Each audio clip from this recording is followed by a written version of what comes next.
Со присуство на високи политички представници денеска беше поставен камен темелникот за изградба на автопатот Тетово-Гостивар. На свеченоста присуствуваа премиерот Мицкоски, амбасадорката на САД Агелер, од вреди Билјалка Сами и Зет Меджити, но и лидерот на Алијанса за албанците Арбен Таравари. Автопатот ќе биде во должина од 18 км и ќе представува значајна инфраструктурна врска во Полошкиот регион. Ние не ветуваме празно.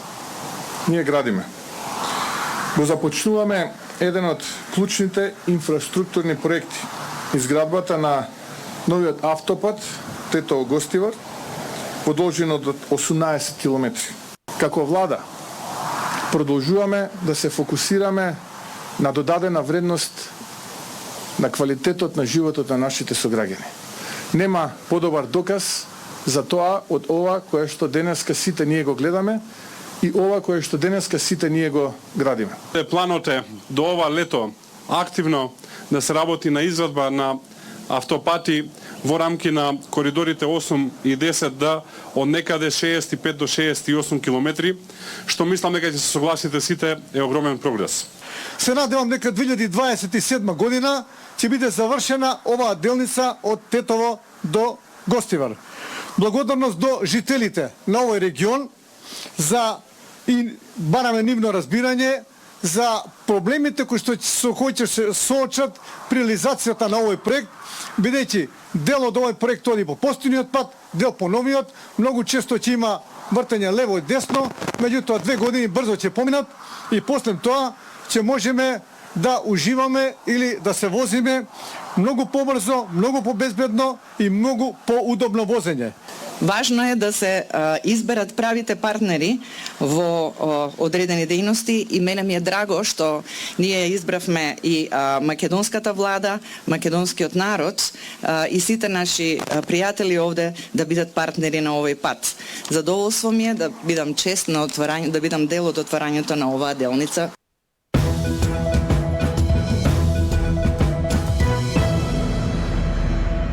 Подготвителната седница за Законот за јазиците е закажана за 19 јуни, изјави председателот на Уставниот суд Дарко Костадиновски во интервју за емисијата Трилинг. Тој објаснува дека поради трагедијата во Кучани судот еднаш одложи седницата, а неговите проценки се дека по локалните избори на есен ќе се избегне етнизација и политизација и ќе има одлука на судот. На изјавите на председателот на Уставниот суд реагираше опозицијската ДУИ, која тврди дека Уставниот суд веќе не се крие зад неутралноста и делува како параполитички продолжеток на актуелната власт. 15 јуни Уставниот суд ќе одржи подготвителна седница за Законот за јазиците, а конечната одлука судот ќе ја донесе по изборите. Председателот на Уставниот суд во интервју за Трилинг вели дека ниту едно право на граѓаните нема да им биде скратено. Предупреди дека одредени политички структури се обидуваат да прикажат меѓуетнички проблем за да ги истуркаат своите политички агенди. И етничките односи се многу важни за општество какво што е македонското. Но моја длабоко уверување е дека ние во овој стадиум на развој на нашето општество немаме проблем во меѓуетничките односи. Имаме друг тип на проблем, злоупотреба на меѓуетничките односи за политички цели.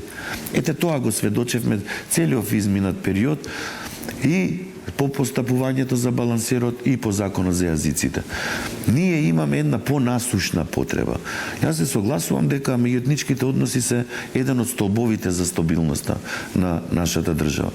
Но во овој момент, моје лично убедување дека има еден уште поважен темел за стабилноста на нашата држава.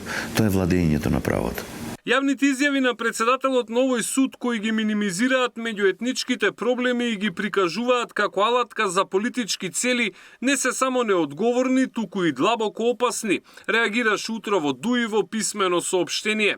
Најавата дека одлуката за Законот за употреба на јазиците ќе биде донесена по изборите не е случајна, туку дел од добро осмислен план за привремено одржување на нивниот политички проект кај албанците преку квази представници без легитимитет за потоа да се нападнат сите постигнувања стекнати преку Охридскиот договор, се вели во соопштението кое ДУИ го објави утрово. Подпредседателот на ДУИ Бујар Османи веќе почна да ја планира и предизборната програма. Одлуката ги претвора наредните избори во референдум за албанскиот јазик и еднаквоста во државата, порача Османи на социјалните мрежи. Дуј е разочарана бидејќи им пропадна планот да го поништат законот за јазиците и со тоа да ја дестабилизираат државата, се вели во реакцијата на коалицијата Вреди.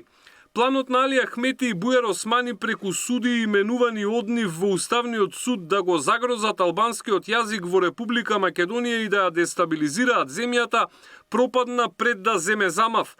Бујар Османи, како почетник во политиката и без кредибилитет, не успева да го сокрие своето разочарување. Дуј беше подготвена да го жртвува албанскиот јазик само за една ниска цел – да се врати на власт по секоја цена, се вели во реакцијата на коалицијата Вреди. Уставниот суд на крајот од минатата година одлучи да одржи подготвителна седница по серијата иницијативи за оценување на уставноста на законот за јазиците. Седницата беше одложена поради трагедијата во Кочани. Александар Спасовски, Сител телевизија. Судии, јавни обвинители, но и познати адвокати се наоѓаат на листата кандидати пријавени за местото судија во Европскиот суд за човекови права, кој треба да ја преземе функцијата на почетокот на следната година. Габриела Дамјановска, Даштевски, Џонова, Пепелјуговски, Менкиновски, Ленче Ристовска се дел од имињата од списокот на кандидати. Одлуката ќе ја носи меѓуресорска комисија формирана од владата. Голем интерес владе меѓу правниците во Македонија за престижната 9-годишна функција за судија во Европскиот суд за човекови права. На 20 судии, обвинители и адвокати поднеле кандидатури за оваа клучна позиција во Страсбур, која ќе се ослободи по истекот на мандатот на актуелниот судија Јован Илиевски на почетокот на 2026 година. Меѓу оние кои веќе потврдија дека се во трката е поранишниот председател на Државната изборна комисија Александар Даштевски. Тој за Сител потврди дека аплицирал за судиската столица во Страсбур. И поранишната директорка на Академијата за суди и јавни обвинители Наташа Габриела Дамјановска за Сител вели дека поднела документи за местото во судот. Та и на претходниот конкурс влезе во финалниот круг, но комисијата тогаш го избра судијата Јован Илиевски. Во трката се приклучи актуелниот заменик директор на Академијата за суди и јавни обвинители Илири Сени, кој исто така ја потврди својата кандидатура, како и обвинителката Ленче Ристовска.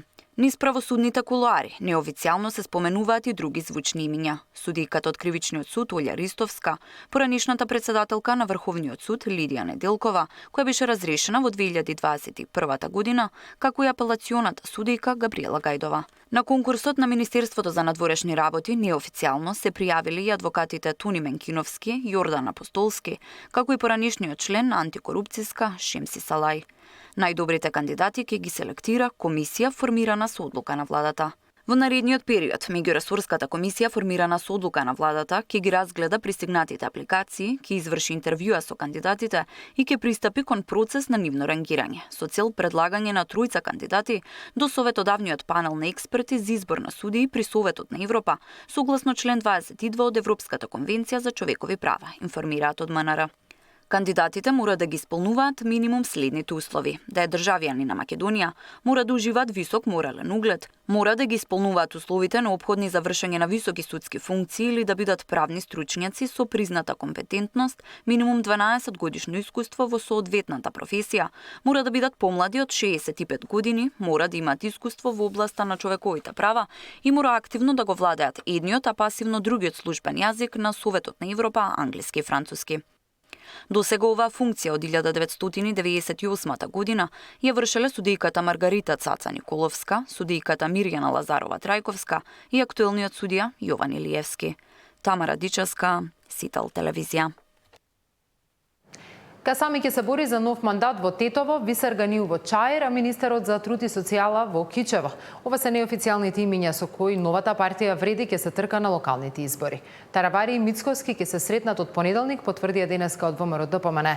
Овој прилог се подготвува, ќе го погледнеме во вестите во 16 часот. Српскиот председател Вучич попладнево е примен во српската воена болница откако му се слушило за време на посетата на Соединетите Американски држави. Според информациите кои ги објавија српските медиуми, Вучич побарал медицинска помош пошто одлучил да ја прекине посетата и итно да се врати во Белград. Поради тоа Вучич ја пропушти закажаната кратка